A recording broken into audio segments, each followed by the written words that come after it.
ಕನ್ನಡ ಕಲ್ಪನೆ ಕತೆ ಚಾನೆಲ್ಗೆ ಸ್ವಾಗತ. ಯಾವ ಹೂವು ಯಾರ ಮುಡಿಗೋ ಭಾಗ 185. ಸ್ವರ್ಣ ಆಡಿದ ಮಾತಿನಿಂದ ನೊಂದುಕೊಂಡು ತಿಂಡಿಯನ್ನು ತಿನ್ನದೆ ವಿಕ್ರಮ್ ಹಾಸ್ಪಿಟಲ್ನಲ್ಲಿರೋ ತನ್ನ ಪ್ರೈವೇಟ್ ರೂಮಿಗೆ ಬಂದಿದ್ದ. ಸ್ವರ್ಣ ಅವನನ್ನು ಒಬ್ಬ ಸ್ವಾರ್ಥಿ ಅನ್ನುವ ಹಾಗೆ ಬೈದಿದ್ಲು. ವಿಕ್ರಮ್ ತನ್ನಷ್ಟಕ್ಕೆ, ಅಮ್ಮ, ನಾನು ಸಾನ್ವಿನ ಅರ್ಥ ಮಾಡ್ಕೊಂಡಿಲ್ಲ ಅನ್ನೋ ನೀವು ಇಷ್ಟೇನಾ ನನ್ನನ್ನ ಅರ್ಥ ಮಾಡ್ಕೊಂಡಿರೋದು? ನಾನು ಸಾನ್ವಿನ ದ್ವೇಷ ಮಾಡ್ತಿಲ್ಲ. ಅವಳ ಮೇಲಿದ್ದ ಕೋಪ, ದ್ವೇಷ ಈಗ ಅನುಕಂಪ, ಕಾಳಜಿಯಾಗಿ ಬದಲಾಗಿದೆ. ಅವಳನ್ನ ಒಬ್ಬ ಜವಾಬ್ದಾರಿ ಇರೋ ವ್ಯಕ್ತಿಯಾಗಿ ಅವಳ ಭವಿಷ್ಯ ಚೆನ್ನಾಗಿರ್ಲಿ ಅನ್ನೋ ಕಾರಣಕ್ಕೆ ಹಠ ಮಾಡಿ ನಿತಿನ್ ಜೊತೆ ಮದ್ವೆ ಮಾಡಿಸ್ತಿದ್ದೀನಿ. ಸಾನ್ವಿ ಮದ್ವೆ ಆದ್ಮೇಲೆ ಅವಳು ಗಂಡನ ಮನೆಗೆ ಹೋಗಲ್ಲ. ಅವಳು ಗಂಡನ ಜೊತೆ ನಮ್ಮ ಮನೇಲೇ ಇರ್ತಾಳೆ. ಆದ್ರೆ ಈ ವಿಷಯ ಸಾನ್ವಿಗೆ ಸರ್ಪ್ರೈಸ್ ಆಗಿರ್ಬೇಕು ಅಂತ ನಾನು ಇದನ್ನ ಅವಳಿಗೆ ಹೇಳಿಲ್ಲ. ನಾನು ಹೇಳಿದ್ದನ್ನ ನೀವು ಮರೆತಿರಬಹುದು. ಅವಳು ಮನೆ ಬಿಟ್ಟು ಹೋದ್ರೆ ನಾನು ನೆಮ್ಮದಿಯಾಗಿ ಇರ್ತೀನಿ ಅಂತ ಯಾವಾಗ ಅನ್ನಿಸ್ತಮ್ಮ? ಯಾವ ಕಾರಣಕ್ಕೆ ಅನ್ನಿಸ್ತು? ಅವಳು ನನ್ನ ಕಣ್ಮುಂದೆ ಇರ್ಬೇಕು, ಅವಳು ಸಂತೋಷವಾಗಿ ಇರ್ಬೇಕು ಅನ್ನೋ ಕಾರಣಕ್ಕೆ ಅವಳ ಮದ್ವೆನ ಅವಳನ್ನು ಪ್ರಾಣಕ್ಕಿಂತ ಹೆಚ್ಚಾಗಿ ಮಾಡ್ತಿರೋ ನಿತಿನ್ ಜೊತೆ ಮಾಡ್ತಿರೋದು. ಅವನನ್ನ ಬಿಟ್ರೆ ಬೇರೆ ಯಾರು ಸಾನ್ವಿನ ಅವನಷ್ಟು ಚೆನ್ನಾಗಿ ನೋಡ್ಕೊಳಲ್ಲ ಅನ್ನೋ ಕಾರಣಕ್ಕೆ ಅವನನ್ನೇ ಸಾನ್ವಿ ಮದ್ವೆ ಆಗ್ಬೇಕು ಅಂತ ಇಷ್ಟು ಹಠ ಮಾಡ್ತಿದ್ದೀನಿ. ನಾನು ಸಾನ್ವಿನ ಮದ್ವೆ ಆಗ್ಬೇಕು ಅನ್ನೋದು ನಿಮ್ಮ ಆಸೆ ಆಗಿತ್ತು. ಆದ್ರೆ ನಾನು ನಿಶಾನ ಪ್ರೀತಿ ಮಾಡಿದೆ. ಈಗ ಅವಳು ನನಗೆ ಮೋಸ ಮಾಡಿದ್ಲು ಅನ್ನೋ ಕಾರಣಕ್ಕೆ ನಾನು ಸಾನ್ವಿನ ಮದ್ವೆ ಆಗೋಕೆ ಸಾಧ್ಯ ಇಲ್ಲ. ಯಾಕಂದ್ರೆ ಸಾನ್ವಿಗೆ ನನ್ ಮೇಲೆ ಪ್ರೀತಿ ಇಲ್ಲ, ಹುಟ್ಟೋಕೂ ಸಾಧ್ಯ ಇಲ್ಲ. ಕಂದಿನಿಂದ ದ್ವೇಷ ಮಾಡ್ತಾ ಅವಳಿಗೆ ಹಿಂಸೆ ಕೊಟ್ಟಿರೋ ನನ್ ಮೇಲೆ ಅವಳಿಗೆ ಪ್ರೀತಿ ಹುಟ್ಟೋಕೆ ಹೇಗೆ ಸಾಧ್ಯ? ಅದು ಅಲ್ಲದೆ ನಿತಿನ್ ಸಾನ್ವಿನ ಪ್ರೀತಿ ಮಾಡ್ತಿದೀನಿ ಅಂತ ನನ್ನ ಹತ್ರ ಹೇಳಿದ್ಮೇಲೆ ಸಾನ್ವಿನ ಯಾರನ್ನಾದ್ರೂ ಪ್ರೀತಿ ಮಾಡ್ತಿದ್ಯಾ ಅಂತ ಕೇಳಿದಾಗ ಅವಳು ಯಾರನ್ನೂ ಪ್ರೀತಿ ಮಾಡ್ತಿಲ್ಲ ಅಂತ ಹೇಳಿದ್ಮೇಲೆ ನಾನು ಸಾನ್ವಿ ನಿತಿನ್ ಮದ್ವೆ ಮಾಡೋ ನಿರ್ಧಾರ ಮಾಡಿದ್ದು. ಇದರಲ್ಲಿ ನನ್ನ ಸ್ವಾರ್ಥ ಏನೂ ಇಲ್ಲ. ಸಾನ್ವಿ ನಿಮ್ಮಿಂದ ದೂರ ಆದ್ರೆ ನೀವು ಅಪ್ಪ, ಸಾನ್ವಿ ಎಲ್ಲ ನೊಂದ್ಕೋತೀರಾ ಅನ್ನೋ ಕಾರಣಕ್ಕೆ ನಿತಿನ್ ಜೊತೆ ಮದ್ವೆ ಮಾಡಿ ಅವರನ್ನ ನಮ್ಮ ಮನೇಲೇ ಇರಿಸ್ಕೋಬೇಕು. ಅದು ಅಲ್ಲದೆ ನಿತಿನ್ ಅಪ್ಪ ಅಮ್ಮ ಇದಕ್ಕೆಲ್ಲ ಒಪ್ಕೋತಾರೆ, ಬೇರೆಯವರಾದ್ರೆ ಒಪ್ಕೊಳ್ಳಲ್ಲ. ಅದಕ್ಕೋಸ್ಕರ ಸಾನ್ವಿ ನಿತಿನ್ ಮದ್ವೆ ಆಗ್ಲೇಬೇಕು ಅನ್ನೋ ನನ್ನ ನಿರ್ಧಾರಕ್ಕೆ ಇದು ಒಂದು ಕಾರಣ. ಅದಕ್ಕೆ ಡಿಸೈಡ್ ಮಾಡಿ ಸಾನ್ವಿ ನಿತಿನ್ ಮದ್ವೆ ಆಗ್ಲೇಬೇಕು ಅಂತ ಹಠ ಮಾಡಿದ್ದು. ಅಮ್ಮ, ಇದನ್ನೆಲ್ಲ ನಿಮ್ಗೆ ಹೇಳಿ ಅರ್ಥ ಮಾಡಿಸ್ಬೇಕಿತ್ತು. ನಾನು ಹೇಳ್ದೆ, ತಪ್ಪು ಮಾಡ್ದೆ. ಈಗ ಇದನ್ನೆಲ್ಲ ಕೇಳೋ ಶಕ್ತಿ ನನ್ಗೂ ಇಲ್ಲ. ಹೇಳಿದ್ರೆ ನೀವು ನನ್ನ ಮಾತನ್ನು ನಂಬಿ ಕೇಳೋ ತಾಳ್ಮೆ ನಿಮ್ಗೂ ಇಲ್ಲ. ನೀವು ಹೇಳಿದ ಹಾಗೆ ಇನ್ನು 3 ದಿನ ಆದ್ಮೇಲೆ ಸಾನ್ವಿಗೆ ಅವಳು ನಿತಿನ್ ಮನೆಗೆ ಹೋಗಲ್ಲ. ನಾನು ನಿತಿನ್, ರಾಮು, ಸ್ವರ್ಣ ಜೊತೆ ನನ್ನ ಮನೇಲೇ ಇರ್ತೀನಿ ಅನ್ನೋ ನಿಜ ಗೊತ್ತಾದ ಕ್ಷಣ ಸಾನ್ವಿ ಕಣ್ಣಲ್ಲಿ ಕಾಣೋ ಖುಷಿ, ಅವಳ ಸಂತೋಷ ನೋಡಿ ನೀವೇ ಅರ್ಥ ಮಾಡ್ಕೊಂಡು ನಾನು ಮಾಡಿದ್ದೆ ಸರಿ ಅಂತ ಹೇಳ್ತೀರಾ. ಆಗ ನಿಮ್ಗೆ ನನ್ನ ಉದ್ದೇಶ ಅರ್ಥ ಆಗುತ್ತೆ. ಅಲ್ಲಿಯವರೆಗೂ ನಾನು ಮೌನವಾಗಿ ಇದ್ದು ಬಿಡ್ತೀನಿ ಅಂತ ನಿರ್ಧಾರ ಮಾಡಿದವನು ಏನನ್ನೋ ಯೋಚಿಸುತ್ತಾ ಹಾಗೆ ಬೆಡ್ ಮೇಲೆ ಮಲಗಿದ. ಶಾಲ, ಮೋಸ, ಅಪ್ಪ ಅಮ್ಮನಿಗೆ ತನ್ನ ಬಗ್ಗೆ ಇರೋ ತಪ್ಪು ಕಲ್ಪನೆ, ಜೊತೆಗೆ ಸಾನ್ವಿಗೆ ತನ್ನ ಬಗ್ಗೆ ಇರೋ ಅಸಮಾಧಾನ, ಇವೆಲ್ಲವೂ ಸೇರಿ ಅವನ ಮನಸ್ಸನ್ನು ನೋಯಿಸುತ್ತಿದ್ದವು. ಅವನಿಗರಿವಿಲ್ಲದೆ ಕಣ್ಣಿಂದ ನೀರು ಹರಿಯುತ್ತಿತ್ತು. ಇತ್ತ ಪಂಕಜ್ ತಾನು ತಿಂಡಿ ತಿನ್ನದೆ ಪಲ್ಲವಿ ಹತ್ತಿರ ತನಗೆ ಮತ್ತು ವಿಕ್ರಮ್ಗಾಗಿ ಬಾಕ್ಸ್ ನಲ್ಲಿ ತಿಂಡಿ ಪ್ಯಾಕ್ ಮಾಡಿಸಿಕೊಂಡು ಹಾಸ್ಪಿಟಲ್ಗೆ ಹೊರಟ. ಹೋಗುವ ಮುನ್ನ ಮನೆಯಲ್ಲಿ ನಡೆದ ವಿಷಯದ ಬಗ್ಗೆ ಸಾನ್ವಿಗೆ ಹೇಳಬಾರದೆಂದು ಎಲ್ಲರಲ್ಲೂ ರಿಕ್ವೆಸ್ಟ್ ಮಾಡಿದ. ಸುಶೀಲಾ, ಪ್ರಕಾಶ್ ಮತ್ತು ಮನೆಯವರೆಲ್ಲರೂ ಬಲವಂತ ಮಾಡಿದಾಗ ಅವರ ಪ್ರೀತಿಗೆ ಮಣಿದು ಸ್ವರ್ಣ, ರಾಮು ಇಬ್ಬರು ತಿಂಡಿ ತಿಂದರು. ಸಾನ್ವಿ ನಿದ್ದೆಯಿಂದ ಕಣ್ಣು ತೆರೆದಾಗ ಬೆಳಗಿನ 10 ಗಂಟೆ. ಅವಳು ಗಡಿಯಾರದ ಕಡೆ ನೋಡಿದವಳು ಗಾಬರಿಯಿಂದ ಎದ್ದು ಸ್ನಾನ ಮುಗಿಸಿ ತಯಾರಾದವಳು. ಮನಸ್ಸಲ್ಲಿ, ನಾನು ಅತ್ತಿಗೆ ಕಾಲು ಒತ್ತುತ್ತಾ ಅಲ್ಲೇ ಮಲಗಿದ್ದೆ ಅಲ್ವಾ? ಆದ್ರೆ ಎದ್ದಾಗ ನಾನು ಹೀಗೆ ಮಲಗಿದ್ದೀನಿ, ಅದು ಹೇಗೆ? ನನ್ಗೆ ನಿದ್ದೆಯಲ್ಲಿ ಓಡಾಡೋ ಪ್ರಾಬ್ಲಮ್ ಏನಾದ್ರೂ ಇದೆಯಾ ಎಂದುಕೊಂಡವಳು ತನ್ನ ಯೋಚನೆಗೆ ತಾನೇ ನಕ್ಕು, ಇಷ್ಟೆಲ್ಲ ತಲೆ ಕೆಡಿಸ್ಕೊಳ್ಳೋ ಬದಲು ಅತ್ತಿಗೆನ ಕೇಳಿದ್ರೆ ಆಯ್ತು ಎಂದು ಯೋಚಿಸುತ್ತಾ ಹಾಲ್ಗೆ ಬಂದವಳು ಎಲ್ಲರನ್ನು ಕುರಿತು, ನನ್ನ ಕಡೆಯಿಂದ ಎಲ್ರಿಗೂ ಸಾರಿ. ನನ್ನ ಮದ್ವೆ ಅಂತ ನೀವೆಲ್ರೂ ಕಷ್ಟಪಡ್ತಿದ್ರೆ ನಾನು ಆರಾಮಾಗಿ ಮಲಗಿದ್ದೀನಿ. ಸಾರಿ ಒನ್ಸ್ ಅಗೇನ್ ಎಂದಾಗ ಸುಶೀಲಾ ನಗುತ್ತಾ, ಅಯ್ಯೋ, ನಿನ್ನ ಮದುವೆಗೆ ನೀನು ಕೆಲ್ಸ ಮಾಡಕ್ಕಾಗುತ್ತಾ? ಅದು ನಮ್ಮ ಕರ್ತವ್ಯ ಕಂದ. ಅದಕ್ಕೆ ನೀನು ಯಾಕೆ ಸಾರಿ ಕೇಳ್ಬೇಕು? ಮದುಮಗಳು ನೀನು, ರೆಸ್ಟ್ ಮಾಡು, ಪರವಾಗಿಲ್ಲ.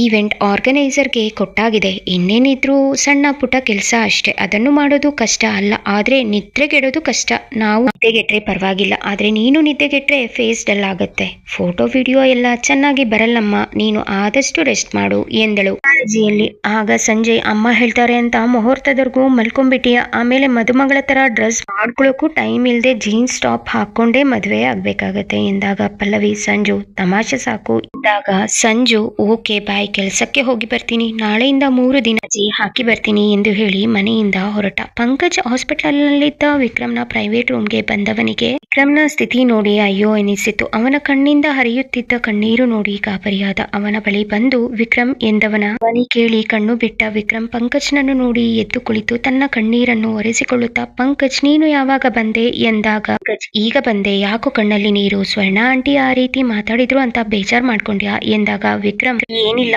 ಪಾಪ ಅಮ್ಮ ಸಾನ್ವಿ ಮದ್ವೆ ಆಗಿ ಅವರಿಂದ ದೂರ ಹೋಗ್ತಾಳೆ ಅನ್ನೋ ಬೇಸರದಲ್ಲಿ ನೊಂದ್ಕೊಂಡಿದ್ದಾರೆ. ಮದ್ವೆ ಆದ್ಮೇಲೆ ಸಾನ್ವಿ ನಿತಿನ್ ಎಲ್ಲೂ ಹೋಗಲ್ಲ, ನಮ್ಮ ಮನೇಲೇ ಇರ್ತಾರೆ ಅಂತ ನಾನು ಹೇಳಿದ್ದನ್ನು ನಂಬಿಲ್ಲ ಅನ್ಸುತ್ತೆ. ಅದಕ್ಕೆ ಅವರು ಆ ರೀತಿ ಮಾತಾಡಿದ್ರು. ಅದಕ್ಕೆ ನನ್ಗೇನು ಬೇಜಾರಿಲ್ಲ. ಆದ್ರೆ ಅವರು ಹಾಗೆ ನೊಂದ್ಕೊಂಡು ಮಾತಾಡಿದ್ರು ಅಂದ್ರೆ ನನ್ನಿಂದ ಅವರ ಮನಸ್ಸಿಗೆ ಎಷ್ಟು ನೋವಾಗಿರ್ಬೇಕು. ನಾನು ಸಾನ್ವಿನ ದ್ವೇಷ ಮಾಡ್ತಿಲ್ಲ. ಅವಳ ಮೇಲಿದ್ದ ಕೋಪ ದ್ವೇಷ ಈಗ ಅನುಕಂಪ ಕಾಳಜಿಯಾಗಿ ಬದಲಾಗಿದೆ ಅಂತ ಅಮ್ಮನಿಗೆ ಗೊತ್ತಿಲ್ಲ. ಅದಕ್ಕೆ ಅವರು ಹಾಗೆ ಮಾತಾಡಿದ್ದಾರೆ. ಅದಕ್ಕೆಲ್ಲ ಬೇಜಾರ್ ಮಾಡ್ಕೊಳಕ್ಕೆ ಆಗಲ್ಲ. ಸರಿ, ಅದೆಲ್ಲ ಬಿಡು. ಅಪ್ಪ ಅಮ್ಮ ಇನ್ನೂ ಬೇಜಾರಾಗಿದ್ರಾ? ತಿಂಡಿ ತಿಂದ್ರೇನೋ ಎಂದ ಪಂಕಜ್. ಅವರು ತಿಂದ್ರು. ಈಗ ನೀನು ತಿನ್ನು ಎನ್ನುತ್ತಾ ಬಾಕ್ಸ್ ತೆಗೆದು ಕೊಟ್ಟು ತಾನು ಒಂದು ಬಾಕ್ಸ್ ತೆಗೆದ. ಪಂಕಜ್ ಕೈಲಿ ಬಾಕ್ಸ್ ನೋಡಿದ ವಿಕ್ರಮ್ಗೆ ಪಂಕಜ್ ತಿಂಡಿ ತಿಂದಿಲ್ಲವೆಂದು ಅರ್ಥ ಮಾಡಿಕೊಂಡವನು ಬೇಡ ಎನ್ನಲಾಗದೆ ಅವನ ಜೊತೆ ತಾನು ತಿಂಡಿ ತಿಂದು ಮುಗಿಸಿದ. ಅಷ್ಟರಲ್ಲಿ ಹಾಸ್ಪಿಟಲ್ ರಿಸೆಪ್ಷನ್ ನಿಂದ ವಿಕ್ರಮ್ಗೆ ಕಾಲ್ ಬಂತು. ರಿಸೀವ್ ಮಾಡಿದ. Hello Vikram sir, it's emergency. ಕ್ಯಾಂಟೀನಲ್ಲಿ ಹೊಸದಾಗಿ ಕೆಲಸಕ್ಕೆ ಸೇರಿದ್ರಲ್ಲ ಪ್ರೆಗ್ನೆಂಟ್ ಶಾಂತಿ, ಅವರಿಗೆ ಇದ್ದಕ್ಕಿದ್ದ ಹಾಗೆ ಪೇನ್ ಬಂದಿದೆ ಎಂದು ಕಾಲ್ ಕಟ್ ಮಾಡಿದಳು. Vikram, Pankaj, it's emergency. ಶಾಂತಿ ಅವರಿಗೆ ಪೇನ್ ಬಂದಿದೆಯಂತೆ, ನಾನು ಹೋಗ್ತೀನಿ, ನೀನು ರೂಮ್ ಲಾಕ್ ಮಾಡ್ಕೊಂಡು ಹೋಗು ಎಂದು ಹೇಳಿ ಅವಸರದಲ್ಲಿ ಎಮರ್ಜೆನ್ಸಿ ವಾರ್ಡ್ ಕಡೆ ಹೋದ. ಪಂಕಜ್ ರೂಮ್ ಲಾಕ್ ಮಾಡಿದವನು ತನ್ನ ಡ್ಯೂಟಿಗೆ ಹೊರಟ. ಸ್ವರ್ಣ, ರಾಮು ಮುಖ ಸಪ್ಪಗಿದ್ದನ್ನು ನೋಡಿ ಸಾನ್ವಿ ಮನಸ್ಸಲ್ಲಿ ನನ್ನ ಮದುವೆ ದಿನ ಹತ್ತಿರ ಬರುತ್ತಿದ್ದ ಹಾಗೆ ಇವರಿಬ್ಬರು ಆಗುತ್ತಿದ್ದಾರೆ.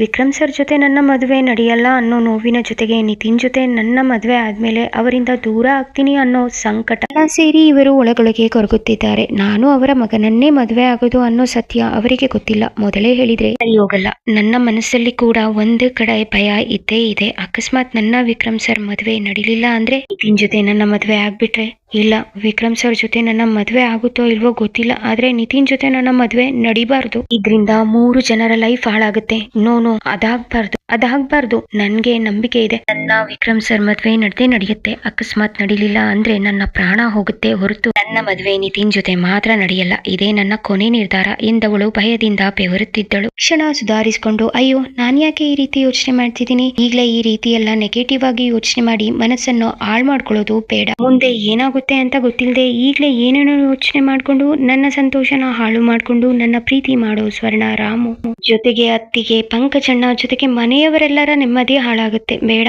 ನಾನು ಈ ರೀತಿ ಯೋಚನೆ ಮಾಡ್ಕೊಂಡು ಡಲ್ ಆಗಿರೋದು ಸರಿಯಲ್ಲ.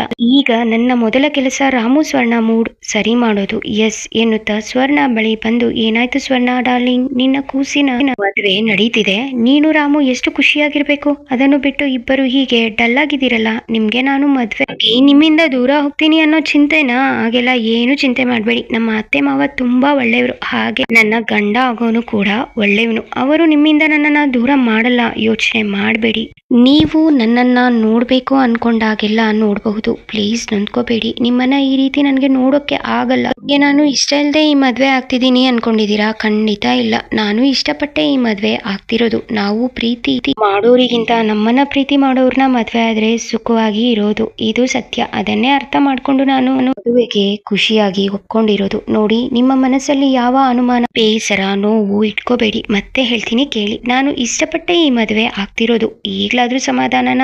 ಇನ್ಮೇಲಾದ್ರೂ ನಗ್ನಗ್ತಾ ಇರಿ. ಮದ್ವೆ ಆದ್ಮೇಲೆ ನಿಮ್ಗೆ ಗೊತ್ತಾಗುತ್ತೆ ನಾನು ಎಷ್ಟು ಸಂತೋಷವಾಗಿ ಇರ್ತೀನಿ ಅಂತ. ಜೊತೆಗೆ ನಿಮ್ಗೂ ಸಂತೋಷ ಆಗತ್ತೆ, ಅದಕ್ಕೆ ನಾನು ಗ್ಯಾರಂಟಿ ಕೊಡ್ತೀನಿ ಎಂದವಳು ಪಲ್ಲವಿ ಕಡೆ ತಿರುಗಿ, ಅತ್ತಿಗೆ ಪ್ಲೀಸ್ ಇವರಿಬ್ಬರಿಗೆ ನೀವೇ ಹೇಳಿ ನಾನು ಖುಷಿಯಾಗಿ ಮದ್ವೆ ಮಾಡ್ಕೋತಿದ್ದೀನಿ ಅಂತ. ನೀವೆಲ್ಲ ತಿಂಡಿ ತಿಂದ್ರಾ ಎಂದಾಗ ಪಲ್ಲವಿ ಎಲ್ಲ ತಿಂದ್ವಿ ಎಂದಳು. ಸಾನ್ವಿ, ಸರಿ ನನ್ಗೆ ತುಂಬಾ ಹಸಿವು ಎಂದವಳು ಡೈನಿಂಗ್ ಟೇಬಲ್ ಬಳಿ ಬಂದು ತಿಂಡಿ ಬಡಿಸಿಕೊಂಡು ತಿನ್ನಲಾರಂಭಿಸಿದಳು. ಸ್ವರ್ಣರಾಮು ಅವಳನ್ನೇ ಮರುಕದಿಂದ ನೋಡುತ್ತಿದ್ದರು. ಸುಶೀಲ, ಸ್ವರ್ಣ ಸಾನ್ವಿನ ನೋಡ್ತಿದ್ರೆ ಅವಳು ಸಂತೋಷದಿಂದ ಈ ಮದ್ವೆಗೆ ಒಪ್ಕೊಂಡಿದ್ದಾಳೆ ಅನ್ನಿಸ್ತಿದೆ. ನೀವು ಅಣ್ಣ ಇಬ್ರು ಏನೇನೋ ಯೋಚನೆ ಮಾಡಿ ನೀವು ನೊಂದ್ಕೊಂಡು ಸಾನ್ವಿಗೂ ಬೇಜಾರ್ ಮಾಡ್ಬೇಡಿ. ನನಗನಿಸಿದ ಮಟ್ಟಿಗೆ ಸಾನ್ವಿ ಇಷ್ಟಪಟ್ಟು ಈ ಮದ್ವೆ ಆಗ್ತಿದ್ದಾಳೆ, ಅದೇ ನಿಜ.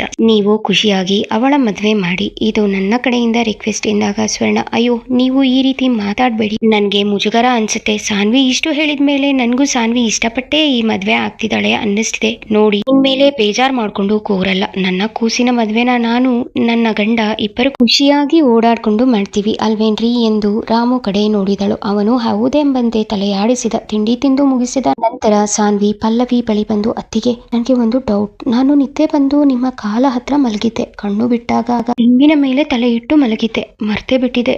ಮತ್ತೆ ಮೊನ್ನೆ ರಾತ್ರಿ ಕೂಡ ನೀವೆಲ್ಲ ಮಾತಾಡ್ತಿದ್ರಲ್ಲ, ಆಗ ನಾನು ಟೇಬಲ್ ಮೇಲೆ ತಲೆ ಇಟ್ಟಿದ್ದು ಅಷ್ಟೇ ನೆನಪು. ಬೆಳಗ್ಗೆ ಎದ್ದು ನೋಡಿದಾಗ ರೂಮ್ನ ಹಾಸಿಗೆ ಮೇಲೆ ಮಲಗಿದೆ. ಅದು ಹೇಗೆ? ನನ್ಗೆ ಯಾಕೋ ಭಯ ಆಗ್ತಿದೆ. ನನ್ಗೆ ನಿದ್ದೆಯಲ್ಲಿ ನಡೆಯೋ ಕಾಯಿಲೆ ಏನಾದ್ರೂ ಇದೆಯಾ? ಅಂದ್ರೆ ಮೊನ್ನೆ ರಾತ್ರಿಯಿಂದ ಶುರುವಾಗಿದ್ಯಾ ಅಂತ ಎಂದಾಗ ಪಲ್ಲವಿ ರೆಡ್ಡಿ, ಮೊನ್ನೆ ರಾತ್ರಿ ವಿಕ್ರಮಣ್ಣ ನಿನ್ನನ್ನ ತಂದು ರೂಮ್ ನಲ್ಲಿ ಮಲಗಿಸಿದ್ರು.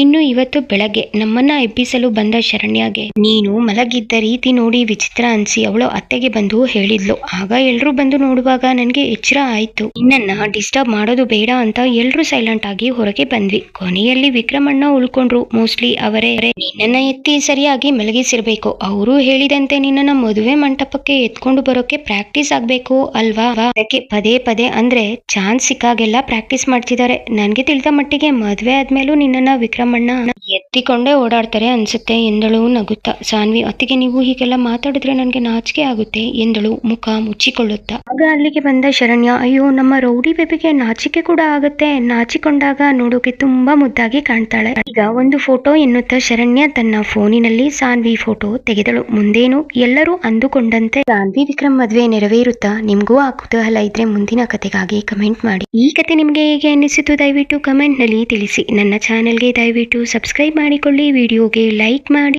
ಹೆಚ್ಚು ಶೇರ್ ಮಾಡಿ, ದಯವಿಟ್ಟು ಪ್ರೋತ್ಸಾಹಿಸಿ. ಧನ್ಯವಾದಗಳು.